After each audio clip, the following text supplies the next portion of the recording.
स्वागत है दोस्तों आपका घटना चक्र जी के चैनल पर। आज ये हिंदी सीरीज का आपका चौथा वीडियो है। इससे पहले हम लोग वर्णमाला, संज्ञा और शब्दभेद ये 3 वीडियो क्लियर कर चुके हैं, 3 टॉपिक। और आज का ये हिंदी का चौथा वीडियो है। ये यूपी पुलिस, यूपीएसआई और जूनियर असिस्टेंट जैसे कि यूपी ट्रिपल एस 6 सभी एग्ज़ाम को देखते हुए बनाया गया है। और इसमें आधे घंटे के अंदर लगभग संपूर्ण सर्वनाम को ख़त्म करने की कोशिश की गई है। वीडियो तो 1 घंटे का भी बनाया जा सकता था, लेकिन इसको जल्द से जल्द संपूर्ण कवर के साथ आपको आधे घंटे के अंदर सर्वनाम क्लियर हो जाएगा, theory plus previous year question. चलिए दोस्तों, शुरू करते हैं आज का टॉपिक। जैसा कि दोस्तों हम लोग शब्द के अंतर्गत पढ़ रहे थे, प्रयोग के आधार पर जब हम लोगों ने शब्द पढ़े थे विकारी और अविकारी, तो विकारी शब्दों में हम लोग संज्ञा, सर्वनाम, क्रिया विशेषण पढ़ते हैं। तो संज्ञा हम लोग पिछले वीडियो में कवर कर चुके हैं और आज का वीडियो है सर्वनाम। अगला वीडियो आपका आएगा क्रिया और फिर विशेषण, और फिर अगले एक वीडियो में क्रिया विशेषण, संबंध बोधक, समुच्चय बोधक और विस्मयादि बोधक ये सब कुछ क्लियर कर दिया जाएगा। तो आज हम लोग पढ़ रहे हैं सर्वनाम। सर्वनाम, पहले तो इसकी परिभाषा देखेंगे कि संज्ञा के स्थान पर प्रयोग होने वाले शब्द सर्वनाम कहलाते हैं। और इसका प्रयोग इसलिए भी किया जाता है कि संज्ञा का दोहराव ना हो सके, यानी कि पुनरुक्ति ना हो संज्ञा की। जैसे कि हम लोग कह देते हैं कि राम राम बाजार गया, राम ने बाजार से सेब खरीदे, राम ने वापस आते हुए ये खरीदा, वो लिया, इस तरीके से। तो बार बार हमें संज्ञा का नाम ना लेना पड़े, इसलिए हम उसके स्थान पर सर्वनाम का प्रयोग करते हैं। जैसे कि राम बाजार गया, फिर उसने ये किया, फिर उसने ऐसा किया, इस तरीके से किसी भी संज्ञा के जगह पे यह है वह दुनियादारी सारी चीज़ें, जो कि जैसे कि सर्वनाम 11 प्रकार के होते हैं। प्रकार अगर पूछा जाए सर्वनाम का तो 11 होते हैं, अगर भेद पूछा जाए तो 6 होते हैं। ये हम लोग आगे देखेंगे। तो परिभाषा के तौर पे देख लें कि संज्ञा के स्थान पर प्रयोग होने वाले शब्द सर्वनाम कहलाते हैं।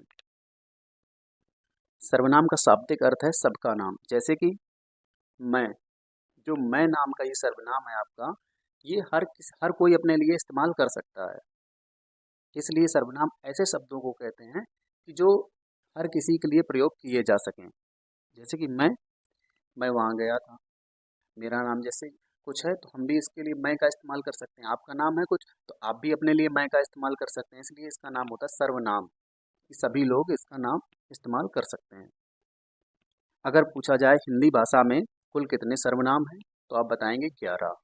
कौन कौन से? मैं और तू। मैं और तू ये पुरुषवाचक होते हैं, आप ये निजवाचक, यह वह निश्चयवाचक, कोई कुछ अनिश्चयवाचक, जो सो संबंधबोधक या संबंधवाचक, कौन क्या ये होता है आपका प्रश्नवाचक। तो ये 11 प्रकार के आपके सर्वनाम होते हैं। और अगर हिंदी भाषा में सर्वनाम के भेद पूछता है कि हिंदी भाषा में सर्वनाम के भेद कितने होते हैं, तो पुरुषवाचक, निश्चयवाचक, अनिश्चयवाचक, संबंधवाचक, प्रश्नवाचक और निजवाचक। फिर हम लोग जब इसको एक एक करके क्लियर करेंगे तो पुरुषवाचक के अंतर्गत आ जाते हैं 3 सर्वनाम आपके, उत्तम पुरुष, मध्यम पुरुष और अन्य पुरुष। तो सबसे पहले हम लोग पढ़ेंगे यहाँ पर पुरुषवाचक। पुरुषवाचक सर्वनाम क्या होता है कि जिस सर्वनाम का प्रयोग वक्ता, यानी कि जैसे हम बोल रहे हैं, वक्ता यानी कि बोलने वाला, या लेखक, या मतलब मैं अगर लिख रहा हूँ, मैं अपने लिए, कुल मिलाकर अपने लिए इस्तेमाल कर सकूँ, मेरे अगर सामने कोई बैठा है उसके लिए उन शब्दों का इस्तेमाल कर सकूँ, या कोई तीसरा पर्सन हमसे काफ़ी दूर बैठा है या अलग है उसके लिए भी मैं जिन शब्दों का प्रयोग कर रहा हूँ उसे हम सर्वनाम कहते हैं, या उसको पुरुषवाचक सर्वनाम कहते हैं। जैसे कि पहले उत्तम पुरुष, जो जिन सर्वनाम का प्रयोग वक्ता अपने लिए, स्वयं के लिए करता है उसको उत्तम पुरुष कहते हैं। जैसे कि इसके अंतर्गत अंतर्गत आते हैं मैं, हम, मैंने, हमने, मेरा, हमारा, मुझे, मुझको, इस तरीके के ये सर्वनाम जो होते हैं ये वक्ता स्वयं के लिए यानी कि उत्तम पुरुष के अंतर्गत ये आते हैं। दूसरे नंबर पे आता है मध्यम पुरुष। मध्यम पुरुष के अंतर्गत यानी कि जो हमारे सामने सेकंड पर्सन बैठा है, जो सुनने वाला है, श्रोता जिसको कहते हैं, वो उसके लिए इस्तेमाल किए जाते हैं। जैसे कि तू, तुम, तुमने, तुझे, तूने, मतलब मूल शब्दों जैसे तू और तुम है, इन मूल शब्दों से जितने भी शब्द बनाए जा सकते हैं, तुमने, तुझको, इस तरीके से ये सब आएंगे आपके मध्यम पुरुष के अंतर्गत। और तीसरे नंबर पे आता है अन्य पुरुष। अन्य पुरुष का मतलब होता है जो थोड़ा दूरी पर कोई व्यक्ति बैठा, अन्य मतलब दो लोगों के अलावा तीसरे व्यक्ति के लिए इस्तेमाल किए जाने वाला सर्वनाम आपका अन्य पुरुष सर्वनाम के अंतर्गत आएगा। जैसे कि वह, यह, ये, वे, इन, उन, इस तरीके के जो शब्द आएंगे ये अन्य पुरुष के लिए इस्तेमाल किए जाते हैं। याद रखेंगे दोस्तों, पुरुषवाचक के अंतर्गत आपके 3 सर्वनाम आएंगे, उत्तम, मध्य, अन्य। और सर्वनाम के अगर भेद पूछे जाए तो 6 होते हैं आपके। सर्वनाम के प्रकार पूछे जाते हैं तो आपको बताना है 11। कोई कंफ्यूजन नहीं रखना, बिल्कुल क्लियर रखना है। सर्वनाम के प्रकार 11, सर्वनाम के भेद 6। और पुरुषवाचक सर्वनाम की बात की जाए तो पुरुषवाचक सर्वनाम के अंतर्गत आपके 3 आएंगे, उत्तम, मध्य और अन्य। क्लियर है? चलिए अगला देखते हैं, निश्चयवाचक या संकेतवाचक सर्वनाम। जहां पर आपकी निश्चितता का बोध हो कि क्लियर कोई वस्तु के लिए अगर इशारा किया जा रहा है, संकेत किया जा रहा है, तो वहां पर आपका संकेतवाचक या निश्चयवाचक सर्वनाम होता है। इसकी डेफिनेशन देखेंगे, जो सर्वनाम किसी व्यक्ति, वस्तु आदि की ओर निश्चय पूर्वक संकेत करे, निश्चयवाचक सर्वनाम कहलाता है। जैसे यह, वह, जैसे यह गाड़ी मेरी है, वह गाड़ी मेरी है, इस तरीके से वे घोड़े तुम्हारे हैं, जो बिल्कुल निश्चित है, क्लियर है, तो यहाँ पर निश्चयवाचक आपका सर्वनाम हो जाएगा। तीसरे नंबर पर देखेंगे अनिश्चयवाचक सर्वनाम। जिस सर्वनाम शब्द के द्वारा किसी निश्चित वस्तु या व्यक्ति का बोध ना हो, जैसे कि निश्चयवाचक में निश्चितता का बोध हो रहा था और अनिश्चयवाचक में निश्चितता का बोध ना हो, वहां पर अनिश्चयवाचक सर्वनाम होता है। जैसे कोई, कुछ। और अब इसमें हम लोग कोई और कुछ को भी जानेंगे कि कोई का इस्तेमाल कब किया जाता है। कोई का इस्तेमाल, जो कोई नाम का सर्वनाम रहता है आपका, इसका इस्तेमाल हमेशा सजीव वस्तुओं के लिए किया जाता है और कुछ का इस्तेमाल हमेशा निर्जीव वस्तुओं के लिए किया जाएगा। जैसे कि हमने कहा कोई आया, तो यानी कोई अगर आया है तो वो सजीव है। अगर हमने कह दिया कोई आया कुछ लाया, कोई आया कुछ लाया, कुछ का मतलब है कुछ में कोई वस्तु होगी। तो हमेशा याद रखेंगे, कुछ का इस्तेमाल निर्जीव चीज के लिए और कोई का इस्तेमाल सजीव वस्तु के लिए अनिश्चयवाचक सर्वनाम के अंतर्गत किया जाता है। क्लियर है? अगला है आपका संबंधवाचक सर्वनाम। ये सर्वनाम दो उपवाक्यों को जोड़ने का कार्य करते हैं। इनका जो मेन कार्य होता है, जो इनका प्राइमरी वर्क है, वो यही है कि ये दो उपवाक्यों को जोड़ने का कार्य करते हैं। दो उपवाक्यों के मध्य एक संबंध को दर्शाते हैं, संबंधवाचक सर्वनाम। जैसे कि जो, सो, जैसा, वैसा। जैसे कि जैसा करोगे वैसा भरोगे, इस तरीके से जैसा करोगे वैसा भरोगे, संबंध दर्शा रहा है। जैसा शब्द है और वैसा यहाँ पर ये संबंध दर्शा रहे हैं दो वाक्यों के बीच। जैसे जो आया है सो जाएगा, जिसको हमने बुलाया था वह आया है। जैसे कि यहाँ पे एक शब्द आया है जिसको, अगर यहाँ पे जिसको शब्द हटा दिया जाए, हमने बुलाया था वह आया है, कोई सेंटेंस क्लियर नहीं हो रहा है, कोई संबंध नहीं है। जिसको हमने बुलाया था वह आया है। अब यहाँ पे जो वह आपका आ रहा है सर्वनाम, वो किसके लिए आ रहा है? जिसको के लिए, जिसको शब्द के लिए, जिसको हमने बुलाया था वह आया है। तो यहाँ पर संबंधवाचक सर्वनाम हो जाएगा आपका। अगला देखते हैं प्रश्नवाचक सर्वनाम। सबसे सरल सर्वनाम की अगर बात की जाए तो प्रश्नवाचक सर्वनाम ही आता है, क्योंकि इसके कोई प्रश्न पूछा जाएगा आपसे, बाद में क्वेश्चन मार्क मिलेगा आपको इस सर्वनाम के अंतर्गत। जो सर्वनाम संज्ञा शब्दों के स्थान पर तो आते हैं किंतु वाक्य को प्रश्नवाचक भी बनाते हैं। सर्वनाम का कार्य ही है संज्ञा शब्दों के लिए प्रयुक्त होना, लेकिन ये क्या है, वाक्य को प्रश्नवाचक बना देते हैं। जैसे कि कौन, क्या, कौन आ रहा है, क्या ला रहा है। इसमें भी कौन शब्द जो होगा वो आपका सजीव के लिए इस्तेमाल होगा, क्या शब्द होगा वो निर्जीव के लिए इस्तेमाल होगा। जैसे कौन आ रहा है, क्या ला रहा है, ये आपका प्रश्नवाचक होते हुए भी सजीव निर्जीव को दर्शाता है। क्लियर है? आई होप आप लोग अच्छे समझ पाए होंगे। संबंधवाचक होगा जो, वो दो दो उपवाक्यों के मध्य संबंध को दर्शाएगा। जैसे जो करेगा सो भरेगा, जैसा करोगे वैसा भरोगे। प्रश्नवाचक के अंतर्गत कौन, क्या, सॉरी, क्या और कैसे।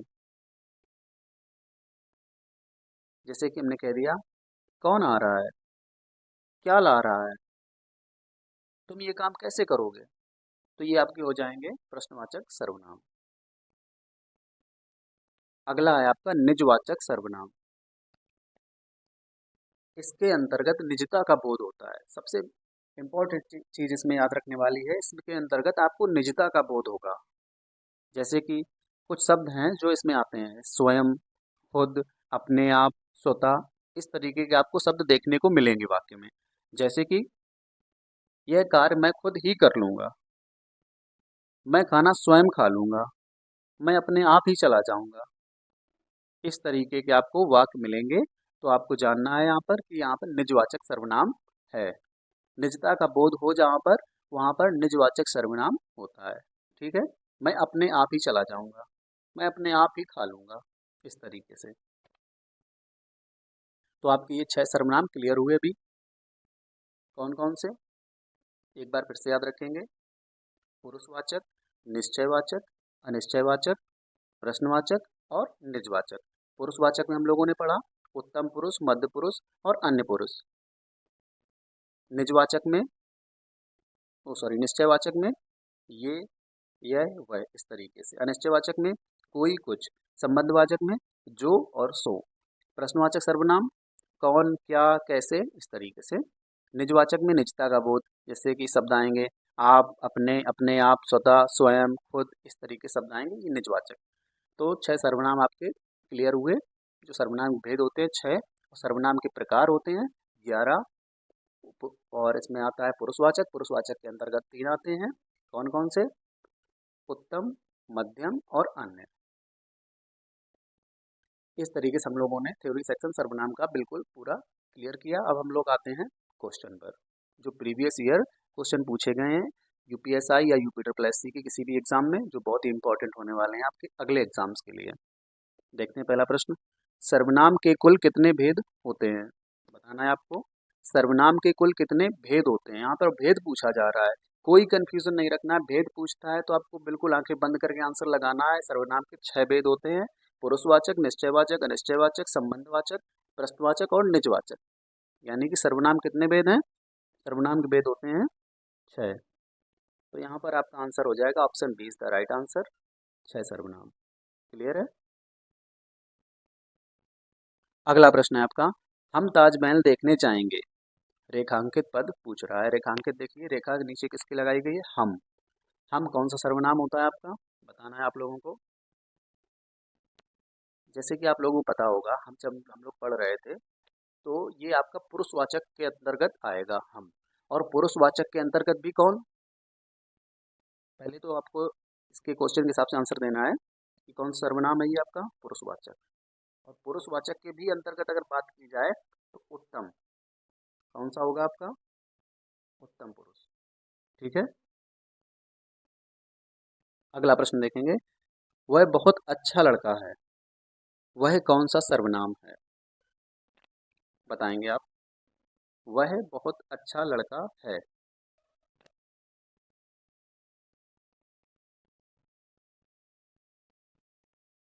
तो यहाँ पर आपका राइट आंसर हो जाएगा ऑप्शन के हिसाब से निश्चयवाचक, अनिश्चयवाचक, संबंध, निज। देखिए निजता का यहाँ कहीं बोध नहीं है, संबंध कोई दर्शा नहीं रहा है, अनिश्चय है नहीं, तो आपका यहाँ पर आंसर हो जाएगा ऑप्शन ए, निश्चयवाचक। अगला प्रश्न है आपका, हिंदी भाषा में कुल कितने सर्वनाम हैं। अब देखिए पिछला पूछा गया था कि हिंदी भाषा में सर्वनाम के भेद कितने होते हैं, तब आपने वहाँ पर आंसर लगाया था कि हिंदी भाषा में सर्वनाम के भेद हैं जो 6 हैं। अब पूछा जा रहा है हिंदी भाषा में कुल कितने सर्वनाम हैं। सो सर्वनाम की अगर संख्या पूछी जाए तो आपके 11 सर्वनाम होते हैं, तो इसका राइट आंसर हो जाएगा ऑप्शन सी, 11।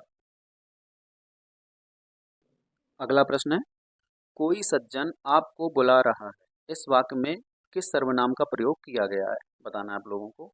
कोई सज्जन आपको बुला रहा है, तो इसमें किस सर्वनाम का प्रयोग किया गया है। तो पहले तो आप जानेंगे कोई शब्द कैसा है। कोई से आपको अनिश्चितता का बोध हो रहा है, आपको क्लियर नहीं हो पा रहा है कि कौन बुला रहा है, पता नहीं चल रहा ना आपको कि कौन बुला रहा है। तो जब अनिश्चितता का बोध होता है तब वहाँ पे कौन सा सर्वनाम होता है? अनिश्चयवाचक सर्वनाम। अब अनिश्चयवाचक सर्वनाम के अंतर्गत कौन शब्द आते हैं? कोई और कुछ। कोई आपको इस्तेमाल किया जाता है सजीव वस्तुओं के लिए और कुछ इस्तेमाल किया जाता है निर्जीव वस्तुओं के लिए। जैसे कि कोई आपको बुला रहा है, कुछ ला रहा है, कुछ ला रहा है। जैसे कि कुछ ला रहा है यानी कोई वस्तु ला रहा है ना वो। तो कुछ का इस्तेमाल करेंगे हम लोग निर्जीव के लिए और कोई का इस्तेमाल करेंगे सजीव वस्तुओं के लिए। तो यहाँ पर आपका राइट आंसर हो जाएगा कोई सज्जन आपको बुला रहा है, इसका अनिश्चयवाचक सर्वनाम। अगला प्रश्न देखेंगे, प्रश्न संख्या 6। इनमें से मध्यम पुरुषवाचक सर्वनाम का उदाहरण कौन सा है? बताना है आप लोगों को। मध्यम पुरुषवाचक सर्वनाम का उदाहरण पहले तो आप लोग जानेंगे थ्योरी सेक्शन में, जैसे हम लोग पढ़ चुके हैं कि मध्यम पुरुष सर्वनाम किसके अंतर्गत आता है। तो ये आपका आता है पुरुषवाचक के अंतर्गत। पुरुषवाचक सर्वनाम के अंतर्गत आपका आता है मध्यम पुरुष। कितने सर्वनाम बताए थे? उत्तम, मध्यम और अन्य पुरुष। तो मध्यम के बारे में पूछ रहा है। मैं आपका शब्द हो जाएगा उत्तम के लिए। वह शब्द आपका हो जाएगा अन्य पुरुष के लिए। और तू, तुम, तुम्हें, तुमको, ये शब्द जितने भी आते हैं ता से शुरू होने वाले कुल मिला के जितने भी शब्द आपके रहेंगे वो आपके मध्यम के अंतर्गत आएंगे। तो इसका राइट आंसर हो जाएगा ऑप्शन बी। क्लियर है आप लोगों को? चलिए अगला प्रश्न देखते हैं। निम्नलिखित में से किस वाक्य में सर्वनाम का प्रयोग हुआ है? आज बरसात होगी, मैं कल दिल्ली जा रहा हूँ, घर का काम कर लो, सीता और रीमा बहनें। बताइए किसमें सर्वनाम का प्रयोग किया जा रहा है? तो इसका राइट आंसर होगा ऑप्शन बी, मैं कल दिल्ली जा रहा हूँ। हमने ये जो सर्वनाम इस्तेमाल किया है किसके लिए किया? खुद के लिए किया ना, स्वयं के लिए किया। किसके अंतर्गत आएगा? पुरुषवाचक के अंतर्गत। पुरुषवाचक के अंतर्गत कौन सा सर्वनाम होगा? उत्तम पुरुष। क्योंकि मैं शब्द है वो स्वयं के लिए इस्तेमाल किया जाता है, यानी कि वक्ता या लेखक के लिए इस्तेमाल किया जाता है। तो यहाँ पर आपका होगा पुरुषवाचक सर्वनाम के अंतर्गत उत्तम पुरुष। क्लियर है? तो B is the right answer. अगला प्रश्न देखेंगे, प्रश्न संख्या 8। पुरुषवाचक सर्वनाम के कितने भेद होते हैं? बताना है आप लोगों को। पुरुषवाचक सर्वनाम के कितने भेद होते हैं? तो पुरुषवाचक सर्वनाम के भेद होते हैं 3। कौन कौन से? उत्तम, मध्य और अन्य। याद रखेंगे। तो इसका आंसर हो जाएगा ऑप्शन ए। टोटल अगर सर्वनाम पूछ ले कुल सर्वनाम के प्रकार कितने होते हैं तो आपको 11 लगाना है। अगर कह दिया जाए सर्वनाम के भेद कितने होते हैं तो आपको 6 लिखने हैं। पुरुषवाचक के अंतर्गत पूछ ले तो आपको 3 बताने हैं। क्लियर है आप लोगों को? चलिए आगे देखते हैं। अगला प्रश्न, जो सर्वनाम शब्द ऐसे सर्वनाम शब्द जो वक्ता, श्रोता अथवा किसी अन्य व्यक्ति के लिए प्रयोग किए जाते हैं उसे क्या कहते हैं? वक्ता, श्रोता या कोई अन्य व्यक्ति होगा तो कोई व्यक्ति ही ना। तो कौन सर्वनाम होंगे जो इनको दर्शाएंगे, यानी कि पुरुषवाचक सर्वनाम। कौन से? पुरुषवाचक सर्वनाम। कौन कौन से उसके अंतर्गत आएंगे? उत्तम, मध्य, अन्य। ये सभी सर्वनाम आपको वक्ता, श्रोता या अन्य व्यक्ति के लिए इस्तेमाल किए जाएंगे। तो यहाँ पे इसका राइट आंसर हो जाएगा पुरुषवाचक सर्वनाम, यानी कि ऑप्शन बी। क्लियर? अगला प्रश्न देखते हैं। मुझे किस प्रकार का सर्वनाम है? बताना आप लोगों को। यूपीटीपीएससी 2016 का पूछा हुआ क्वेश्चन है ये, कि मुझे किस प्रकार का सर्वनाम है बताना है आप लोगों को। मुझे, मैं, स्वयं, ये सभी उत्तम पुरुष के लिए आते हैं आपके पुरुषवाचक सर्वनाम के अंतर्गत उत्तम पुरुष। तो इसका राइट आंसर होगा ऑप्शन ए, पुरुषवाचक सर्वनाम हो जाएगा आपका। ठीक है। अगला प्रश्न, वे भ्रष्टाचार के प्रबल विरोधी हैं। वाक्य में सर्वनाम का प्रकार कौन सा है? बताना है आप लोगों को।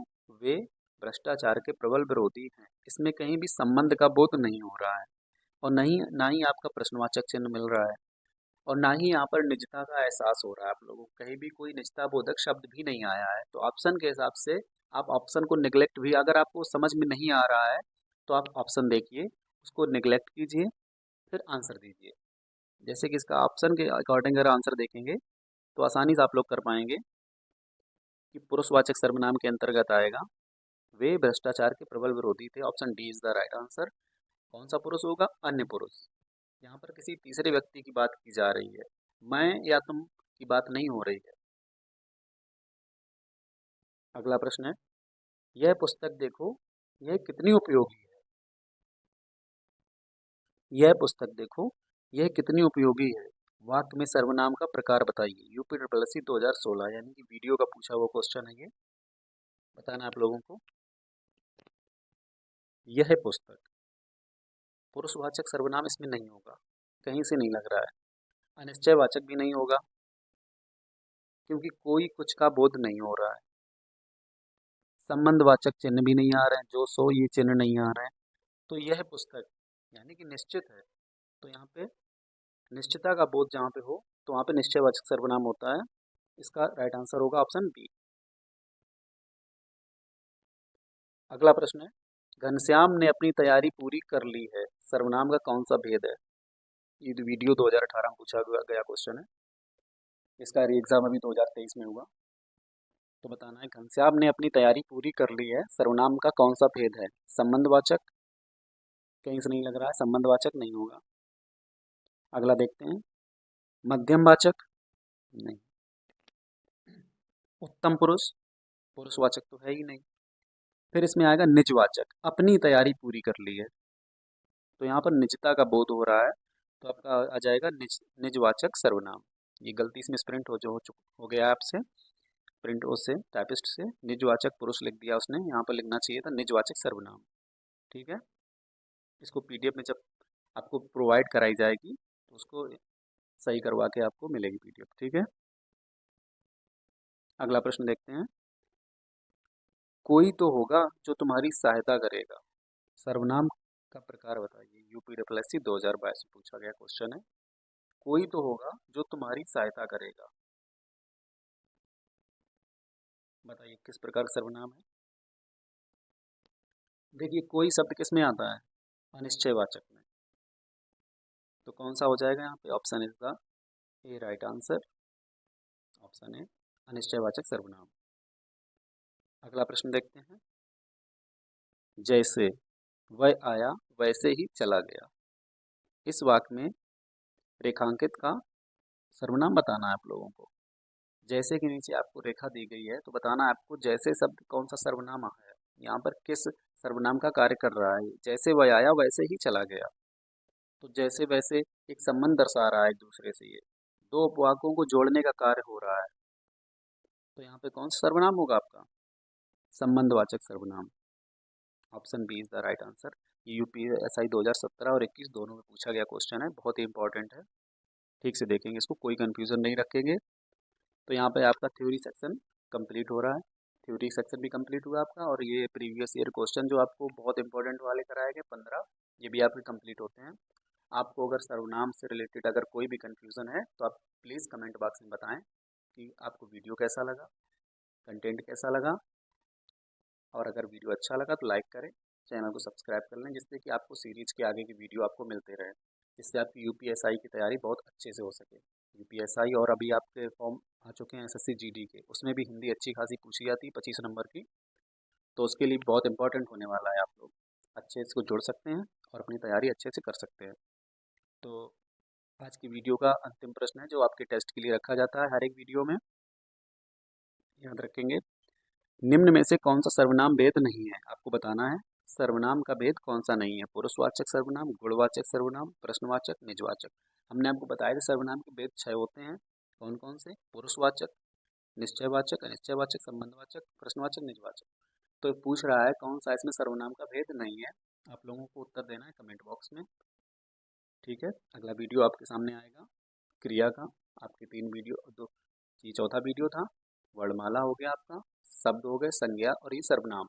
आगे वीडियो आपको मिलेगा क्रिया से रिलेटेड, तो आपको कल वीडियो मिल जाएगा क्रिया। तब तक के लिए पढ़िए और इस वीडियो को 2-3 बार देखिए, आपको पूरा का पूरा सर्वनाम रट जाएगा अच्छे से।